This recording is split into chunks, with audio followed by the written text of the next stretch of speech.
Good afternoon. My name is Amelia Rivera, and I will be here today speaking to you about obesity in America. If I am going to ask that all of y'all would say your name and then have a seat, and we'll begin the speech. After my speech, we'll have a short Q&A session, so if you would please hold your thoughts and questions until then. Thank you very much. Go ahead, sir. Randy Baeza. Amelia Moreno. Samuel Moreno. Tracy Flores. Alexis Salinas. Angie Rivera. Thank you very much. Go ahead and have a seat. Obesity is a problem that plagues the United States. It causes many problems, not only financially. We have health issues that are created from obesity. We also have childhood obesity, which is a major problem in the United States. 20% of the population of the United States is considered to be obese. Obesity is being over 20% of a person's ideal weight. That means that 1 in 3 adults are obese. This causes major factors. It can raise the health issues. It can also cause many problems financially. But adults are not able to function as well in society. They are stereotyped as being lazy or sloppy, which a lot of time, most of the time they are not. It's just a problem that plagues us.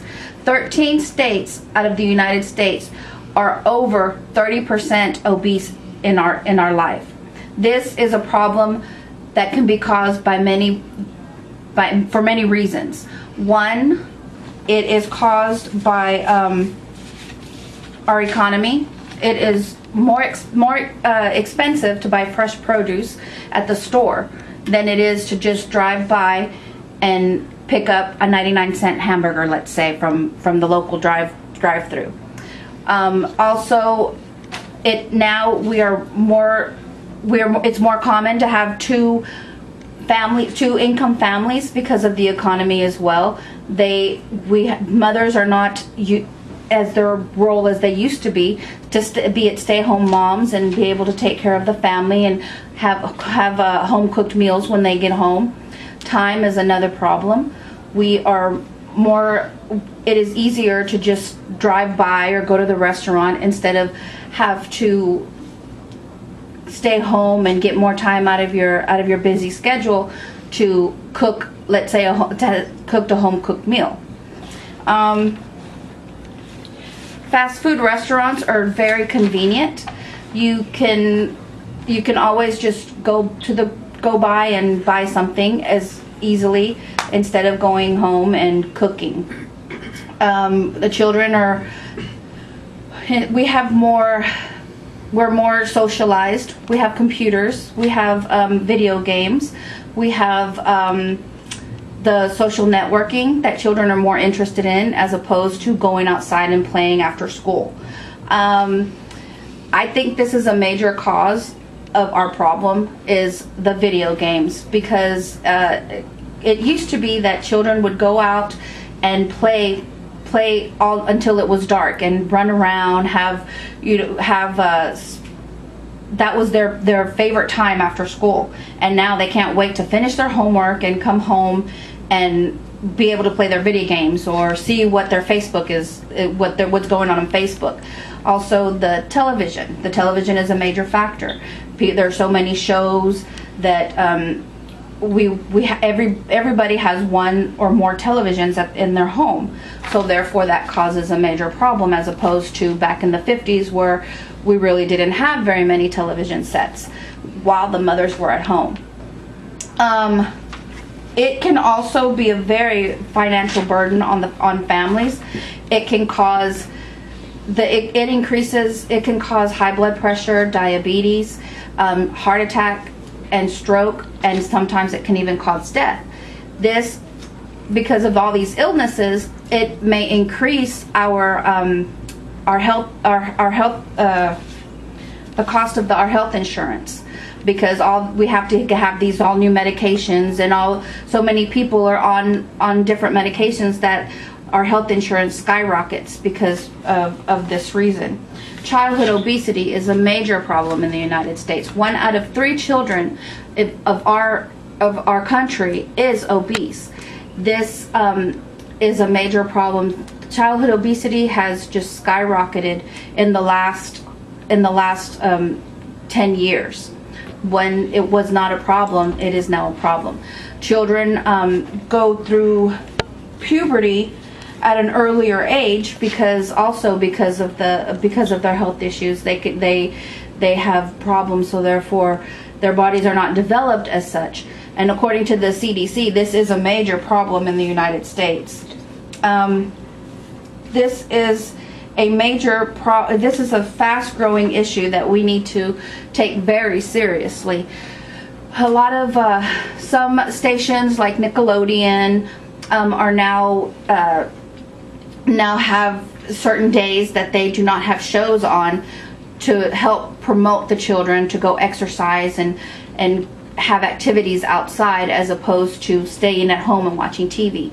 Our First Lady, Michelle Obama, also is promoting for children to be fit, to exercise, and she's also helping children to grow their own vegetables, so it'll be more economic for the families to have the vegetables there as opposed to trying to go home and buy the vegetables. Because of our drought that we had here in Texas, produce has skyrocketed, and it is outrageous the amount of money that we have to pay for fresh fruits and vegetables. And in conclusion, this is a problem that will plague all of us if we do not work together to try to find a way to teach our children so this won't happen in the future. And again, I thank you for your time, and we need to all work together to help our children have a healthy future and not have a future full of illnesses and diseases. Thank you very much. I'll now take your questions.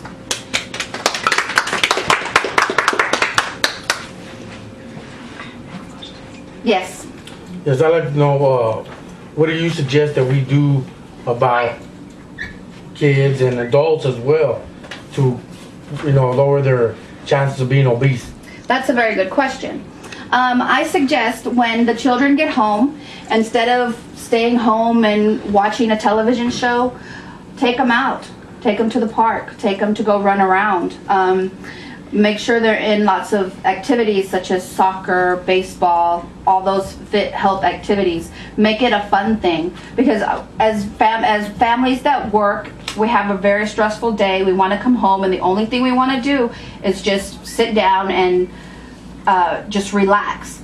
But this is not helping our children. We need to get up and take them outside and try to make them work out. And yes. Would you say that parents influence the children in obesity? If a parent is obese, then do you think maybe the child will become obese also? I as a matter of fact, I do. I believe that parents that are obese, they have a certain lifestyle. They eat they're used to eating certain foods. They are used to living a certain lifestyle, which is not, for the most part, usually not very active. So yes, I do believe that it is something that is taught and brought down to the children. Yes. What do you think of what is the right age to give the children the cell phones? Cell phones, I believe it is up to the parent. The children, if they are responsible and they think they can have the cell phones and they do not use their cell phones as opposed to not want to do anything instead of going outside, and they'd rather have just being on the cell phone. I really think it's different for every child. It's up to the maturity level of the child. But once the child gets the cell phone, what is there to ensure that the child will not be on the phone? There really isn't. So that's what I'm saying. It's really up to the parent to see what the maturity level of the child is. And do you think that there is nutritional classes that a parent can attend to learn to feed their children? Definitely. You can look on the internet. There are many organizations like the YMCA. If you look on the CDC website, like I said, First Lady Michelle Obama has a website as well, so you can see what nutritional, what things to give your children that is more nutritional than, let's say, a fast food restaurant. Oh, like like what is the race that has the most problem with obesity? I believe it doesn't have that much, the race really isn't that much of an issue because this is a problem that plagues all of us equally. But African American and Hispanics, because of the way we eat normally, we eat a lot of fatty foods, a lot of soul food, a lot of greasy foods. Like Hispanics eat a lot of fried foods. We are the ones that are most prevalent to have high blood pressure, diabetes. That affects us more than let's say a Caucasian. Yes. Do you really think that video games do affect kids' health? I do because, like I said, instead of going outside and playing, they are playing video games and they don't get any exercise with the video games. That's why I do believe that's why I believe it's Microsoft came up with the Kinect. That way the children can start getting more exercise if they are more prone to playing video games as opposed to going outside. I'd like to thank you very much. It was a pleasure talking to you. Thank you. Okay.